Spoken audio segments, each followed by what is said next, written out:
Hello friends and welcome to psych mike. आज हम बात करेंगे यूट्यूब पर डिप्रेशन एंड एंजाइटी से रिलेटेड जो मटेरियल है उसको हम किस तरह यूज़ कर रहे हैं।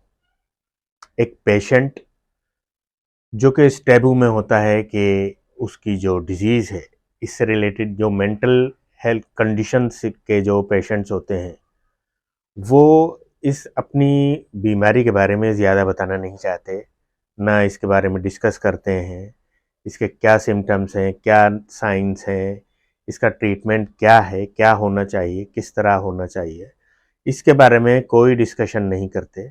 और उनको ऐसे में यूट्यूब मिल जाता है जो उन्हें अकेले में एक कमरे में कोने में बैठकर अपनी बात को समझने के लिए एक बहुत अच्छा सोर्स होता है। लेकिन क्या यूट्यूब पर डिप्रेशन और एंजाइटी से रिलेटेड जो मटेरियल है वो ऑथेंटिक है? ये माना जा सकता है कि यूट्यूब पर जो साइकाट्रिस्ट के चैनल्स हैं उनको आप ऑथेंटिक कह सकते हैं, और जो साइकाट्रिस्ट एडवाइस करता है वो काफ़ी हद तक सही होती हैं। लेकिन psychiatrist and psychologist, clinical psychologist भी हैं जिनके चैनल्स हैं कुछ, और जो सही बात बताते हैं, सही तरीका बताते हैं, ट्रीटमेंट के सही तरीके बताते हैं। लेकिन इसके अलावा ज़्यादातर चैनल्स, ज़्यादातर लोग ऐसे हैं जिनका ट्रीटमेंट से कोई ताल्लुक नहीं है। पहली चीज़ तो ये है कि उनको ट्रीटमेंट क्या होता है वो ही पता नहीं है। उसके बाद जो मेंटल कंडीशंस है, जो कि एक बहुत ही जटिल समस्या होती है, बहुत कॉम्प्लिकेटेड कंडीशंस होती हैं, क्योंकि इसमें हमारा जो सोशल वेल बीइंग है वो भी साथ में जुड़ा हुआ होता है। इस वजह से ये कॉम्प्लिकेटेड हो जाता है। तो उसको किस तरह एड्रेस कर पाएंगे ये लोग जो ट्रीटमेंट के बारे में भी नहीं जानते हैं?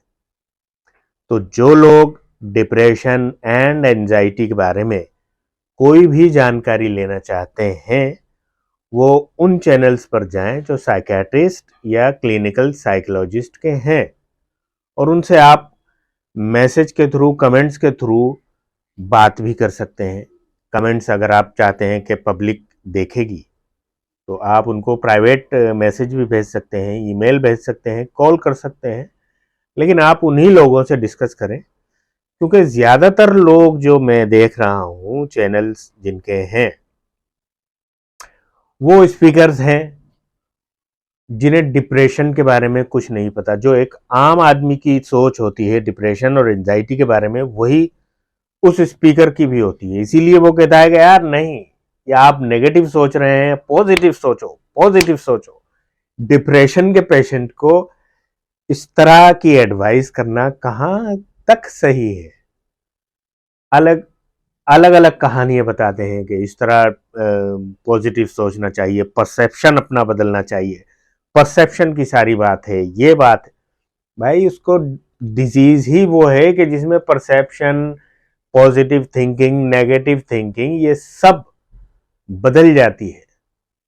एक और एंजाइटी में एक अजीब सा खौफ रहता है। कंडीशन ही वो है, और आप इलाज ये बता रहे हैं कि जो उसके बिल्कुल अपोजिट होता है। क्या एस्थमा का जो पेशेंट है उसको आप कह सकते हैं कि नहीं यार, तू सांस बड़ी जल्दी जल्दी ले रहा है, आराम से सांस लिया कर भाई, इतनी जल्दी जल्दी सांस लेने की क्या जरूरत है? ये आप कह सकते हैं एस्थमा के पेशेंट से? नहीं कह सकते, क्योंकि उसकी जो लंग्स की फिजियोलॉजी है वो बदल चुकी है, पैथोलॉजी बदल चुकी है।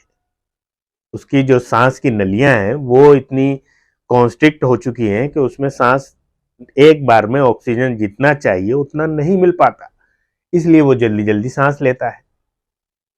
लेकिन डिप्रेशन में हम कहते हैं, अब सलाह देते हैं, खुश रहा करो, अच्छी अच्छी बातें सोचा करो, ये किया करो। डिफरेंट टाइप के जो एडवाइजेज हैं वो देते हैं, यहाँ तक कि एक्सरसाइज किया करो, ये किया करो, आराम से ठीक हो जाओगे। भाई ये सब उसको, पेशेंट को भी मालूम होती हैं। आप ही की रील्स और यूट्यूब देख देख कर वो काफी टाइम गुजारता है, सब जानता है, पढ़ता भी है, लेकिन वो ये कर नहीं सकता। इसलिए अगर जो भी एस्टैब्लिश्ड पेशेंट है, मैं जो मेंटली हेल्दी पेशेंट लोग हैं, मैं उनसे कह रहा हूं कि आसपास अगर आपके कोई एस्टैब्लिश्ड पेशेंट है जो एंजाइटी या डिप्रेशन का, तो ज़रूरी है कि उसको इन एडवाइस से को अलग रखकर उसको मेडिसिन दीजिए। मेडिसिन बहुत ज़रूरी है इसमें, सिर्फ थेरेपी से काम नहीं चलता है, मेडिसिन बहुत ज़रूरी है। वो चाहे आप एलोपैथी दें, आयुर्वेद दें, यूनानी दें, होम्योपैथी दें, जिसका भी इन बीमारियों में इफेक्ट देखा गया है, इफेक्ट एस्टैब्लिश्ड है, जैसे आयुर्वेद में, यूनानी में बहुत सी मेडिसिन हैं जो डिप्रेशन और एंजाइटी पर काम करती हैं। बहुत ज़्यादा मेडिसिन हैं। जिस तरह एलोपैथी में अलग अलग मेडिसिन हैं, इसी तरह यूनानी और आयुर्वेद में भी होंगी जो अलग अलग स्टेज पर काम करती हैं, और उसी तरह काम करती हैं जिस तरह एलोपैथिक मेडिसिन करती हैं। तो उन मेडिसिन बहुत लेना बहुत ज़रूरी है।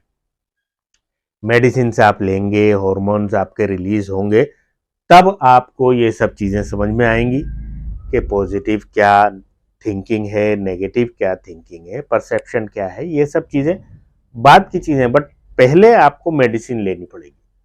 तो ये चीज़, अगर आप डिप्रेशन और एंजाइटी से रिलेटेड मटेरियल देखते हैं तो ख़ास तौर से इस चीज़ का ध्यान रखें कि इस तरह की एडवाइसेस से बचें।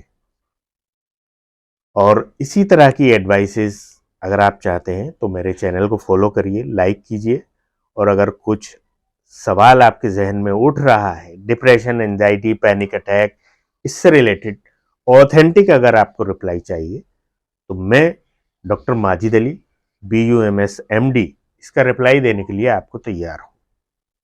साथ में अगर आप यूनानी मेडिसिन या हर्बल मेडिसिन चाहते हैं इन बीमारियों के लिए, तो भी आप मुझसे कांटेक्ट कर सकते हैं।